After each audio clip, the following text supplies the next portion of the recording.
Sunday వచ్చింది కదా!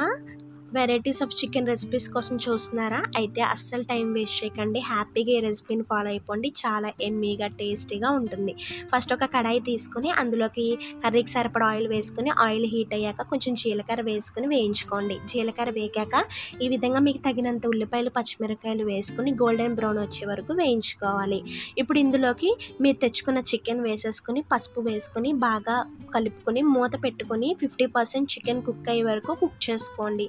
ఇలా 50% కుక్ అయ్యాక ఇందులోకి ఒక స్పూన్ అల్లం వెల్లుల్లి పేస్ట్ వేసుకుని పచ్చివాసన పోయేంత వరకు మరి కొంచెం సేపు ఉడికించుకోవాలి.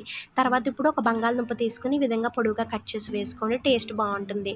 ఇప్పుడు ఇందులోకి కారాన్ని, ఉప్పుని మీకు తగినట్టుగా వేసుకుని మిగతా చికెన్ కుక్ అవ్వడానికి వాటర్ వేసేసుకుని బాగా కలుపుకొని మూత పెట్టుకుని ఉడికించుకోవాలి. చికెన్ ఉడికాక ఒక స్పూన్ వరకు గరం మసాలా, కరివేపాకు, కొంచెం కస్తూరి మేతి కూడా వేసేసుకొని బాగా మిక్స్ చేసుకుని స్టవ్ ఆఫ్ చేసి